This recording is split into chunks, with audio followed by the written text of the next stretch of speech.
Okay, hi everyone, and welcome to the Café Summer Scholars second in these year's three-part series of professional development. This one today is going to be about writing your most effective resume or CV, and I'll explain the difference in a second. My name is Erin Charawati. I'm one of the career advisors in the College of Natural Sciences Career Center. I believe most of you are within, for those of you who are in other colleges, you will have a separate, we all work in tandem together, but each of the colleges here on campus does have their own career center. So just keep that in mind. I want this to be as interactive as possible. So please feel free to unmute yourself if you have questions or to put a message in the chat, whether you send it directly to me or to the whole group, whatever your comfort level is. But I definitely want to make sure I'm answering all of your questions too. I know you're all doing some really exciting research this summer, and I want to make sure we can showcase that really well, whether it's for future employers, grad school, research, because you've got a lot of really great stuff going on this summer. We want to make sure we do that. So for those of you who are within CNS, we are, as you can see, I'm working in my house right now, but we will be back on campus next month, so we can meet with you in the. We are probably also going to continue some sort of remote advising this fall for those students who want to do that. We're not sure yet how we can do that, but definitely keep in mind that we're going to do whatever we can to accommodate everyone. All right, just a quick housekeeping really quickly, just explain some of the resources that we have within our Career Center. And again, if you are in with one of the other colleges at UMass, you will have your own Career Center as well with very similar resources. Our website up on the top, cns.umass.edu/careers. We're actually in the middle of a website reboot. So by tomorrow afternoon, we'll actually hopefully have a fresh website. But Central Career Hub 2 also manages the entire university, and they have a lot of great career exploration resources there. These are just a few things that we have on our website. I encourage you to take a look, see some of the resources that we have. Just let a few more people in.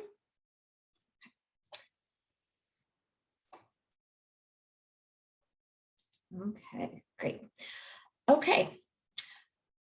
So first of all, going too fast. So what is a resume? By now, probably you all have some semblance of a resume, whether it's from high school, whether it's something you did to get into the Café Summer Scholars Program, but if not, that's okay too. In a nutshell, a resume is a one-page document, usually one page, sometimes it's a little longer, but our general recommendation is one page, that presents your education, your experience, and your qualifications in a clear, concise, compelling way. You want to target it for the industry where you're applying, because the goal of a resume is to demonstrate that you're qualified for a position and to help you secure an interview. A resume is not going to get you the job. No one in their right mind is going to give you a job based on a piece of paper, but that resume will get you an interview and get you to the attention of someone who could get you that job. And then at that point, it's your job to show them that you're the right candidate for that position. Keep in mind that I'm going to show you some sample resumes and walk you through how to do one. Keep in mind that employers often do a quick 10-second scan of resumes the first time they review it. So you really want to make sure that overall your resume is consistent, concise, easy to read, and really easily communicates your essential information within seconds. All right, so really quickly, I want you guys to take a minute and put in the chat a rule you know about resumes. So something you've been taught about resumes, something you've heard, what are some things you know about resumes? Just throw one or two things in there.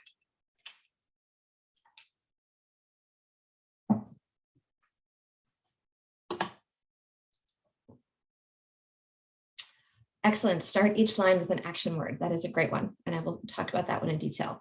You want to make sure that you're starting those lines with explaining an action or something that you have done. What is another one? Something else what someone else heard about resumes.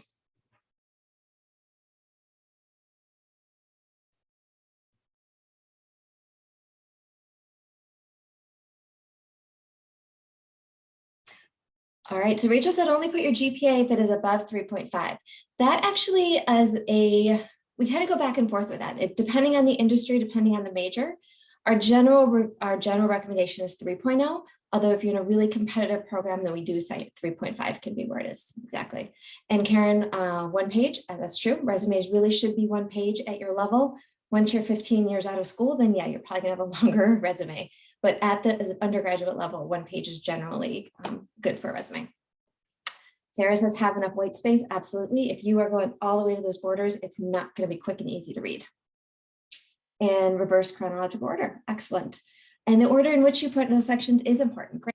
These are all some really good things. And I am going to explain those in more detail, but thank you all for that input. Great. And if you have other questions too, that you want to make sure that you put those questions in the chat as we go through. Because as I said, I want this to be interactive and I want to make sure I'm answering all. One more thing I heard, don't make it too flashy. Excellent. I'm going to talk about that later. No weird fonts, no graphics, no pictures, no anything. You really want a simple Word document or Google Doc, something that's really quick and easy to read that you then convert into a PDF when you send it out. So awesome things. Thank you all for that input. So here is a sample of a resume. I want to point out that, let me put this in the chat 1 second. On our website, we have 9 sample resumes. I'm going to throw this into the chat really quick. So keep in mind, we have 22 resumes just within CNS, and we have lots of different career centers and majors here on campus. So this is not all inclusive, but those 9 sample resumes can be really helpful as far as getting an idea. There's not one perfect consistent form of a resume, but really that we have some guidelines that are really helpful for you to follow that I'm going to go over. So this is one example of a resume. And one thing I want to point out, it is 1 page, just as we had mentioned earlier. You want your name to be just a little bit bigger on the top than it would be then the rest of your font. Keep your fonts 10 to 12. See how it's really consistent. There's some white space, but not too much. Your education needs to go on top. And this is something we often see if you're using those templates off Microsoft Word. It's really better not to use the templates, just start from scratch with a basic one. Education goes on top because right now as undergrads, that's the most valuable and important thing that you're going to bring to an employer, right? Your education. If you're looking at those templates, or if you were my age, way out of like many years out of college, your education is going to go on the bottom because I haven't been in school a long time. So my work experience is going to be what's making me valuable to an employer. But for you, your education will go on top. University of Massachusetts Amherst, whether you're getting a Bachelor of Science or Bachelor of Arts or Associate of Arts in your major. And then your graduation date, whether you are, when you plan to graduate or expect to. You can also add relevant courses on there. I'm going to talk about that a little bit later. If you have specific sections like a laboratory skills or software skills, you can put those in there. And then you're next going to have your experience, any campus involvement, and any additional strengths, foreign languages, anything like that. It came up earlier, reverse chronological order, and that's absolutely true. You want your most recent experiences up on top within each section. Meaning if you transferred from a community college or if you still have your high school on your resume, which we usually recommend you take off by the end of junior year, senior year, then you would have UMass first, and then beneath that, you're going to have your community college or your high school. So same with your relevant experience, most recent experience up on top. Okay. Quite often we get questions about what the difference is between a CV and a resume. In general, at the undergraduate level, if someone asks you for a CV, most of the time they're actually asking for a resume. They're using it pretty interchangeably. But if you think about it this way, if you think about the actual origins of the words, CV, it stands for curriculum vitae, and that is Latin for course of life, meaning everything. So a CV is longer. It has a lot more information in it. And a resume is French for summary. So it really is a 1-page summary of your experience. This is a great overview that can be really helpful. In general, again, a resume is probably what you're going to be using as an undergrad. CV is most often for higher ed if you're applying to an advanced research position within industry. It has if you have poster presentations, if you have publications, you're obviously going to all have a poster presentation at the end of the summer scholars program, so that you'll have on there. But if you can fit that into your resume on a 1-page, then that's still part of your summary. Together, they are both pretty similar. They're both tailored for the industry where you're working. They should represent you as the best qualified candidate. But in general, the CV, if you think about it as a full history of your academic credentials. So it can be 2 to 3 pages if you have a lot of research, a lot of experience. But again, that in general, if you're not sure, just ask. Because most of the time, unless you are applying to, even if you're applying to grad school and they ask for a CV, usually your one-page resume is enough. And if you're not sure, just ask for clarification. If they say, please send me a copy of your CV, you can say, great, I have a one-page resume. Will that suffice? Or just send them your resume. But a CV really, if you think about it, it's going to have any grants you have, any publications, poster presentations. This next page is a great overview of possible things you'd have in a CV. Again, presentations, research papers, conferences, poster presentations, grants. A lot of this too, I'll reference this a couple times, and I'm sure you've all heard this many, many times over the last 18 months, but COVID has really put a wrench in, well, all aspects of our lives. But as far as a lot of research projects were stopped, professors were not able to bring in new students for research in many cases, internships were canceled, a lot of independent projects were put on hold. So employers know and grad schools know that things are a little bit limited right now. Anything extra you can do is fantastic. This Café Summer Scholars Program is going to be fantastic on your resume/CV. But these are some samples that you would put onto a CV. Essentially, just think of it again, resume stands for summary. So it's just a quick overview, and a CV can be really long in general. Any questions about a resume versus a CV? Okay, if you think of any, throw them in the chat for me. Okay, so now let's talk about the resume, because that's really going to be the scope. Again, the format of a resume and a CV are going to be very similar. So what do employers want? When you are creating your resume, it's really important to think of your resume in a way that maximizes what the employer wants to see. So when they are looking at your resume, these are the top 10 things that employers want to see. And we get this from the National Association of Colleges and Employers, which is the organization that career advisors such as myself belong to nationally. So this is what they're looking for. They want to see on your resume experiences that demonstrate your problem-solving skills, your teamwork, your work ethic, your ability to look at details, taking initiative. They want to be able to see these skills. So it's really important that when you're putting your experiences, you communicate how you demonstrate those skills. So just saying that you were a research assistant on a project looks good, but it's even better if you can say you solved problem X, Y, and Z. For your ability to work in a team, you collaborated with 3 other members of your lab. You demonstrated data analysis as far as analytical skills. Think of your resume as a way for you to showcase these skills. You are going to target your resume. I mentioned this a little bit earlier, but you really want your resume targeted for a certain industry. You don't have to change your resume every single job you apply to or grad school. You can if you find something, if you have something really relevant you want to bring in, but if you change it for every job, that's going to be a lot of work. In general, if you have it targeted to a certain industry, then that's going to be really helpful because you can showcase certain skills. You may have different resumes for different skills. For example, if you're a psychology major and you're not really sure if you want to go into research or teaching, you could have one resume that focuses on being a TA or tutoring, or your work with kids as a camp counselor. And you could have one resume that also showcases your research skills if you're thinking of being a research assistant. So you can have multiple copies of your resume and target those to certain industries. You want to make sure, again, whether recruiters can scan it in 10 to 30 seconds to make sure you match those qualifications. If they're getting 100 resumes, they're going to really quickly go through these to put someone they look at it later pile or the no right away pile. So you really want to make sure you're showcasing those skills that you have. Personal information does not go onto your resume. In some countries, other countries, it is actually really common to put your social security number, your marital status, a photo, all this personal information. None of that goes on your resume here. It just basic your skills and your experiences. Make sure you are being honest. It really needs to be something that you're accurate about. If you say that you're fluent in Spanish, but you haven't had Spanish since 10th grade and you don't practice it on a regular basis, you might want to take that off. I had a student a few years ago who left that she was fluent in Spanish on her resume and went into a job interview that had nothing to do with Spanish, right? No, it was not a requirement for the job.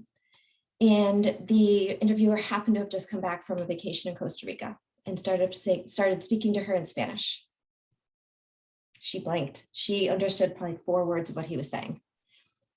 She didn't get the job. Who knows if it had anything to do with that fact, but she felt like as soon as he realized she couldn't speak Spanish, it was on her resume, his whole tone changed. In most cases, and most likely, he thought, wow, if she lied about this, what else isn't accurate? Make sure you do not stretch the truth, be completely honest. You also want to make sure no grammar errors, no spelling errors. Again, it goes back to that one of those things on that slide of what employers want to see, attention to detail. Sometimes spell check won't figure things out. Have someone else take a look at it. Have a parent, have a roommate, have a friend, have someone else take a look at your resume and make sure you don't have any spelling errors. Whoops, excuse me. Okay, too fast here. Okay, when you are writing your resume, you want to make sure, because they did that 30-second skim, you are not using paragraphs in your resume. If you are putting this on LinkedIn, for example, paragraphs are okay because someone's going to your LinkedIn profile to take the time to look at you. But when you are writing a resume, you want short, succinct bullet points that start with an action verb, as someone mentioned in the chat. You want to look at the skills that you have and what you've learned while you are doing a position and highlight those that might be applicable, right? If someone picks up your resume, a recruiter right now, you want them to be able to see those key action words on the left side of the page. Short, succinct bullet points make it readable. The long paragraphs, the bullets that are 3 lines long, are less likely to be read. So be descriptive as possible within your content. But this was a really cool research study that came back. It was a study on eye tracking by the Nielsen-Norman Group. They focus on research-based user experience. They found that web users spend 80% of their time viewing the left hand of the screen, left hand of the page, for example, if you have something on there, and only 20% viewing the right side, right? We submit resumes online now. No one's handing them out, whether it was with COVID or in general. You're not passing resumes out unless you're at an in-person career fair in general. Meaning, let's go back up and check this. So if they're spending 80% of the time on the left side of the page, look at those examples there.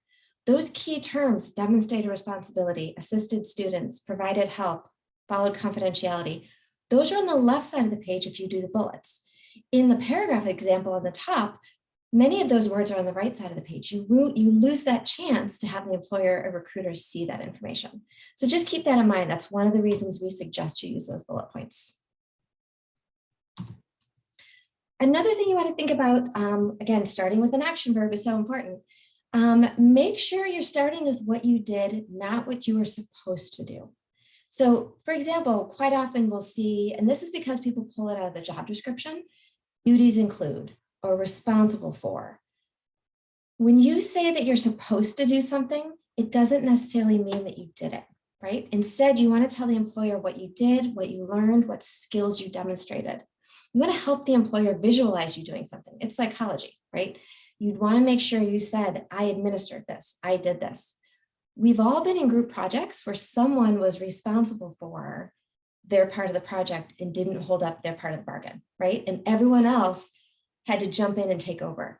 So I'm not saying that you would have done this in any of your experiences. Hopefully, no, I'm sure no one has, but you want them to visualize you doing that. Show those skills. Instead of saying your duties included, say that you did it. It lets them to visualize you as someone who, as a research assistant, administered questionnaires, collected data, encoded test results. Instead of saying you were supposed to do those, show them that you did that, right? Just like I mentioned before, we read left to right, and the most important words that describe your skills need to be the first thing the employers see. We really hope they're going to read your resume with a fine-tooth comb, but if they're reading those 100 resumes and they have an hour to do it, they may just get the gist of it by reading the left side. Okay.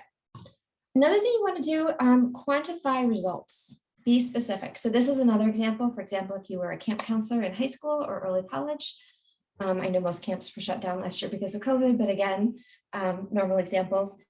Those first things, responsible for kids, duties included. Those are things that are important skills for a camp counselor. But if you dig a little deeper and say, okay, what did you actually do as a camp counselor? Or what did you actually do as a research assistant? Better down below, you can see these are the actual skills and activities. And you can quantify it by saying, hey, I took care of 12 kids, 5 through 9-year-olds. Taking care of 12 5 through 9-year-olds, said by someone who has 3 kids who I love dearly, is not easy. So that's a really important skill. You have time management, you can problem solve, you can work with different groups of kids. Make sure when you are thinking about it, don't just say, again, things from your job description, be descriptive but concise, but make sure you talk about those skills and what you actually did, right? It gives a hiring manager a visual picture of your skills and abilities. On our website, we also have a list of science resume action verbs. Let me pull that up into the chat.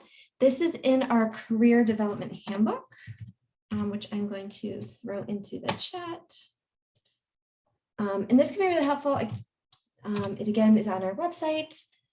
In that handbook, if you go to the table of contents and click on science resume action verbs, it will get you there. I don't have the direct link, unfortunately, but this is great when you're working on your bullets and you're not sure how to use these descriptions and how to use those action words. Go here. It is 3 pages, 500 different words that you can use, and you can vary them too, so that you're not saying the same one every time. You want to make sure you change it up a little bit, because if you start getting repetitive, the employer is going to tune out. So here's another example, just a couple examples to show you. If you worked as a teaching assistant in the math department, that's great. That's something really important. It shows those skills. But what did you do as a teaching assistant? What were the skills you learned? How did you demonstrate that? So this is a couple things that you could say you did as a teaching assistant, right? This demonstrates those skills. If you want to go even further and make it even stronger, don't just say that you held weekly office hours. Talk about what you, because obviously we know you could have held weekly office hours while you sat there because no one came in, something happened. Talk about what you did when you held those weekly office hours. You tutored students, you provided a review session. Help the employer visualize those skills.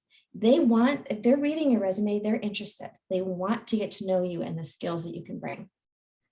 I like to think of a bullet as 30% action, like what you did, holding weekly office hours, and 70% of the skills you demonstrated, the qualities you brought to it, why you did it, what resulted. If you think of it that way, and obviously it doesn't have to be exactly 30-70, that's just kind of a general rule. It'll help you make those bullets really strong. Give the why. Let them know what you did, what you accomplished, or why you did it. Showing those achievements, not just your job descriptions, helps them to visualize you as a strong candidate for a position. And again, if there's any questions jumping through, feel free to jump into. I want to make sure I'm answering all of your questions. So let's say, let's go back to COVID here. A year and a half of online school, roughly. I mean, I know some people are in person. Teaching assistant positions were remote. Research assistant positions were far and few between. Summer internships were canceled. What if you don't have experience? Now, obviously, you're all really fortunate. You've worked really hard to get this Café Summer Scholar position, and that's going to be huge on your resume. But what if you don't have anything else? What can you do to improve your resume? One thing employers have said to us this year they really want to see is your classroom knowledge. If you don't have that applied, especially if you don't have that applied experience, show them what you've learned. If you show that you have taken advanced classes in your major, this will show them you've learned that knowledge you need to succeed in the job. You can explain in your cover letter then how that learning applies to what they're looking for. So you don't need to put every one of your classes. If they wanted your transcript, you can send them your transcript. Just think of 4 to 6 high-level courses, which meaning if you just finished your first year, you may have intro bio, intro to psychology, physics, basic classes. Then start this, put it on here now, and then every semester replace it with those advanced courses you're taking. This helps employers see that you've learned this relevant information. You just need the chance to apply it. Same with any software skills, language skills, research skills, laboratory skills. I'll give an example in a few minutes.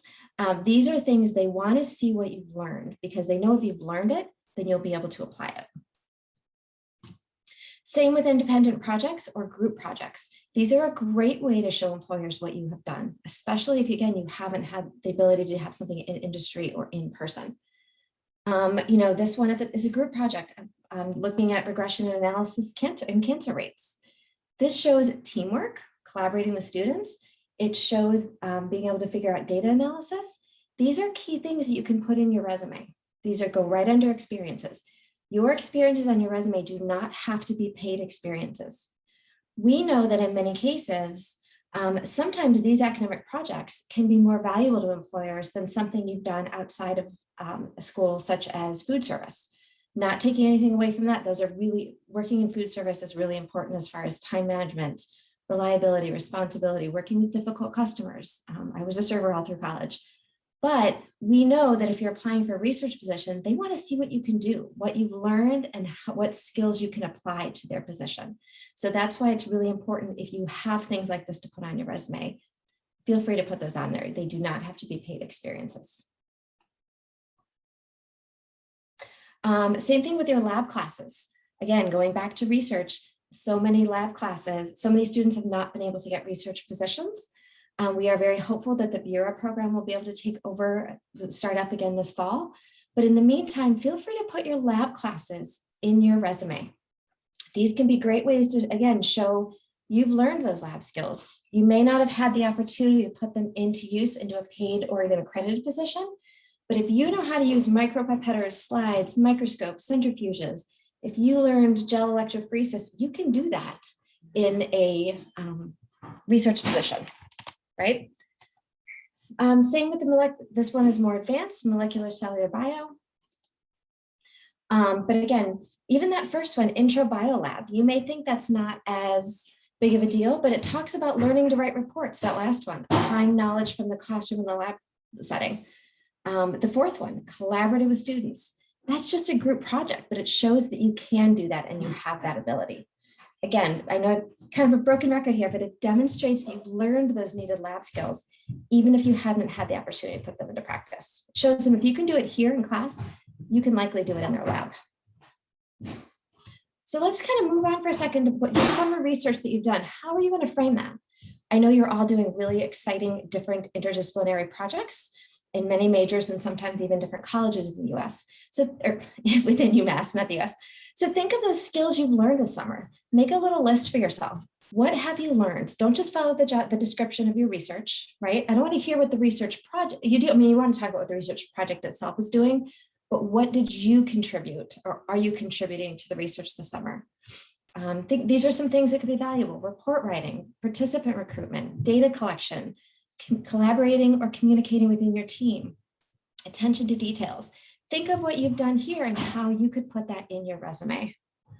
One example of a way that you could frame that, and everyone will be different. You may, instead of putting Café Summer Scholars at the top, you may put that you are a research assistant in a certain lab. That is something that you can figure out, that you can determine on your own or with your PI. But this is one example of a way that you could phrase this on your resume. Make sure the first two things are specific skills that you've learned or demonstrated. You want to make sure you're only using 4 to 6 bullets for each job description. Any more than that, and it's just too long. These are just, again, some examples. Personalize it to whatever fits you. But you could say that you were selected to participate in this. No one outside of UMass is going to know what CAFE stands for. So make sure you put the Center for Agriculture, Food, and the Environment. Talk about collaborating with your faculty member. And your poster presentation, that's going to be key. Construct and presented a final poster explaining the findings and experiences of this research project. This is a great experience for you to have. Make sure you're framing it, and as you're going through, you're going to think of these ways of how you can put this on your resume. I also encourage you to make sure you get this resume done as soon as the summer is over, because it's fresh in your mind and you know exactly what you've done. It's always a good idea, excuse me, even if you think you're not going to need your resume until next spring or next winter, do it now. You never know when you're going to get the opportunity and someone will say, oh, you know, might have a position for you. Send me a resume tonight. And what if you have a paper due the next day or an exam the next day, or you're working a shift that night and you don't have time? Having a resume that's up to date and ready to go is going to be a really great thing for you in the future, because all you have to do is take 10 minutes to update it with whatever, update your GPA, update maybe your current position. But it's really helpful if you have a resume ready to go. Any questions on this? Okay. One of the things mentioned in the chat early on is not to use funky fonts or anything really flashy. And that was an excellent point. One thing we have found, especially as resumes are being uploaded online, is that many larger companies are using applicant tracking systems, or ATS. And if you haven't heard of this, these are automated scanners that filter resumes so that if they're getting 100 resumes, right, for a certain position, or 500 resumes based on the, for some of these larger companies, what they're going to do is they're going to basically filter them automatically and send their highlighted ones, or the ones they think fit better, to the recruiter directly. It doesn't mean you are completely out of the running. It means you're not going to be one of the first ones. So use those when you're personalizing your resumes, use those industry buzzwords when you can. Those key terms are something you know they're looking for from applicants. But another key thing with applicant tracking systems is they don't read graphics, fancy resumes well at all. So you can see this resume here, these boxes, these lines. It can't read contact info in the headers. And when I say header, I mean the heading, the actual header footer of a Word document. You want to make sure it's in the actual text of the document. Text boxes, tables, columns, charts, pictures, it doesn't read them. It gets all funky. So, and especially with columns here, what it does is it can't recognize that they're a column. So it literally reads left to right. So if you have some really fancy resume that you've got one column going down the left and then a second column, it's not going to read it correctly. It's going to spit it out and recognize that something's not right with it.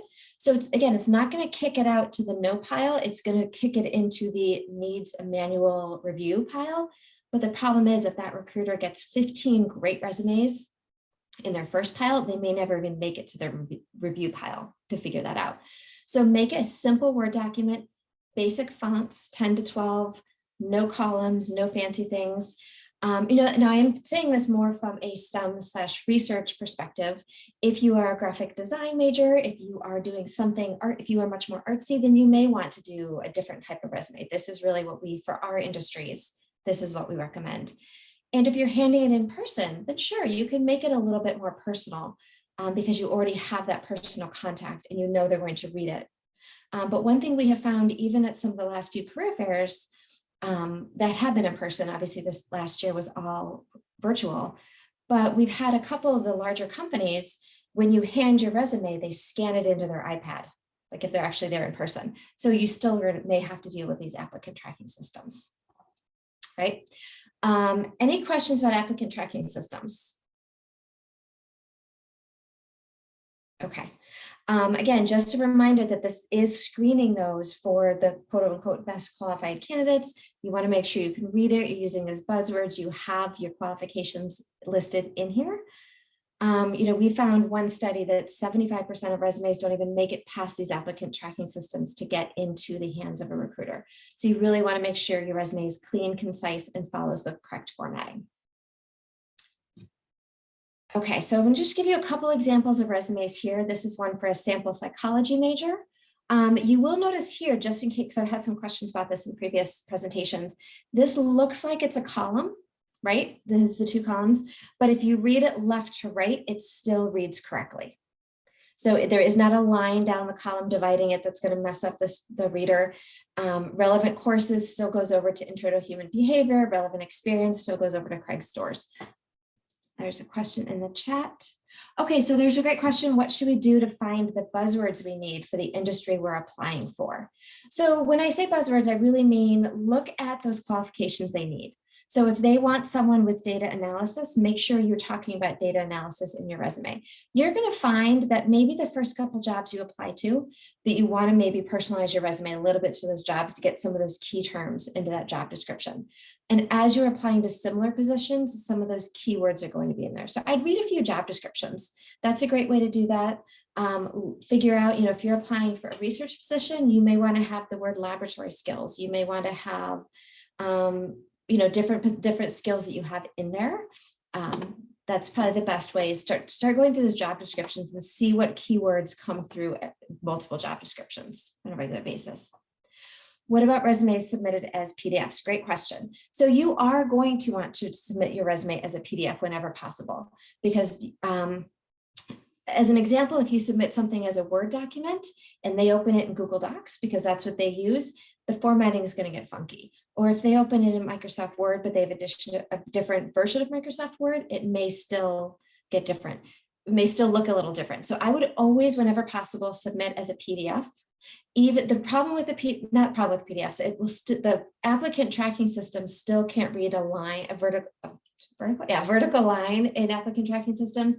It still won't be able to read through the columns. PDF is absolutely how you should be submitting your resumes. Good question. It is still, you want to follow that same formatting though, right?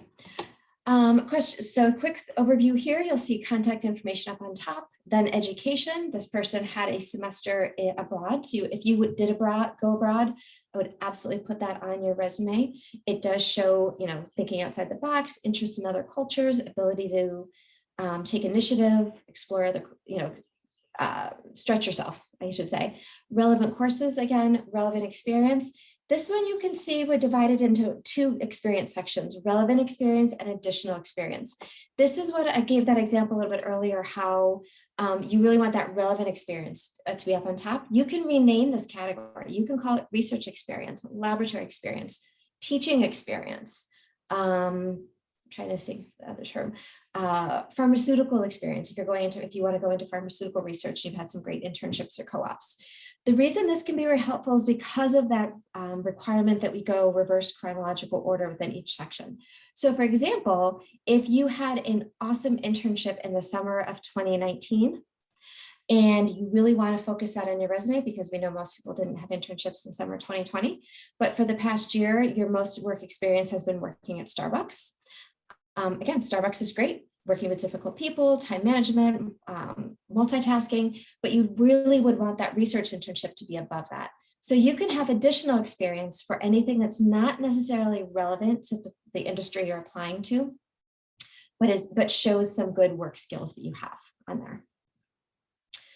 You can also see computer skills down here, and then any activities or campus activities or volunteer would always be great too. Another example here, this happens to be a biology one. So this one you can see they focused on lab skills. And this can be all encompassing from different lab skills from all of your lab classes or experiences. Then we also have that experience here, additional strengths.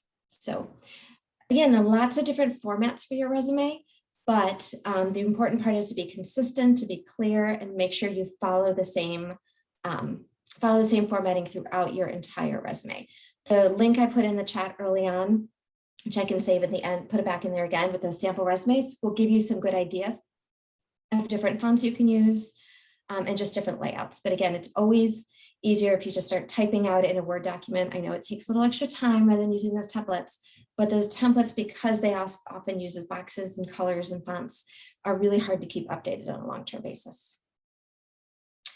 All right, so I'm going to put up a resume that probably needs a little bit of changing. And I would love either unmute yourself or put in the chat a couple suggestions you have to make this resume better.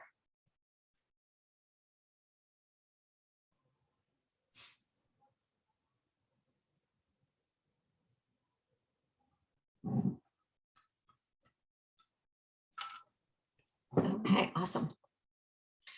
Education should be on top. Awesome. That is great. That's absolutely correct. Personal pronouns in the first half, absolutely. We do not need any pronouns, any extraneous words. Go straight to the verb, go straight to the action. And Amelia, yes, change the paragraph to bullet points. That should not be a paragraph up on the top. No paragraphs, absolutely. Those are great. Education goes on top, as you said. Spelling mistakes, absolutely. There are some spelling mistakes in there. And apparently I highlighted the one in the middle here. Highlighted sentence isn't even finished. Thank you, Angelina. I didn't even mean to have that highlighted. But you're right. So check that spelling, check that grammar. Those are important things. This person has really good experience. But if an employer gets this, it just looks a little sloppy. Another thing too I would do on this one is take the red. There, Henry, you got it right when I was going to say it. Name being large and red doesn't look formal. Absolutely. Take the colors out, and the name is too big. You only want the name to be maybe 2 fonts bigger than the actual text. So if your font is 10 to 12, your name should be 14 to 16. You want it to stand out a little bit, but you do not need it to stand out completely. You want to make sure, because if you have it too big, it looks like you don't have enough information on top. And yeah, the formatting is a little bit messy. You guys are finding some awesome stuff here. Dates were not consistent on the right. Absolutely. Sometimes they're on the left. The teaching assistant has fall 2019 on the left and the Amherst on the right. There's no wrong or right way to do that. Just make sure it's consistent and is on the same. Another thing I didn't mention to you all in here that I think is good, as students, you can put things semester-wise, such as fall 2019, spring 2021. As you are getting ready to graduate, it's always better to switch things to months, meaning if you want to switch it now, that works too, because the only time we use fall or spring as a time period is during college in most cases, or for academia. So you want to make sure that you, in order for them to see you as a college graduate when you graduate, you want to change things to the months instead of spring 2019 or fall, so no semesters. High school diploma does not seem relevant. So that is a great point.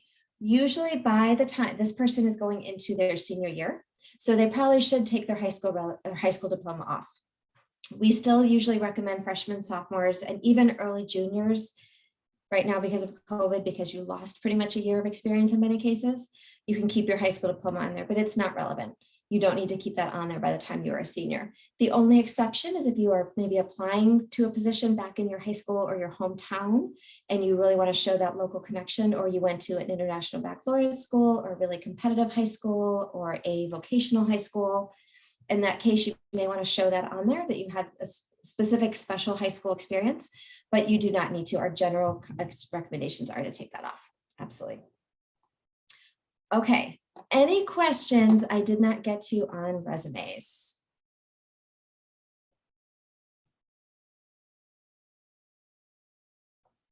It's like everyone said, okay. I encourage you to, as you're working on your resume, stay in contact with your career center, whether it is us within CNS or if you're in another college here at UMass. Visit your career center. We have a lot of online resources. We also have walk-in appointments. We have not set those up yet for this fall, but we have career peer advisors that are fantastic who are trained in resumes and cover letters. Keep that resume updated. As I mentioned a few minutes ago, it's really helpful to have a resume ready to go. You never know if a faculty member is going to come up to you in the fall, or you're chatting after class and they say, oh, I might have a position open in my lab this fall. Send me a resume. What a great opportunity. Take advantage of that. Have an updated resume. There are a lot of resources, a lot of people here to help, whether you want to come in person. We probably, like I said, we'll probably have remote advising in some sort this fall, or at least recorded workshops. And let us know if you have any questions.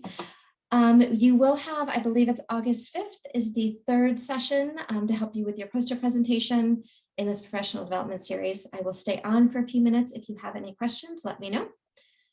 And thank you all for coming. Thank you. Thank you. You're welcome.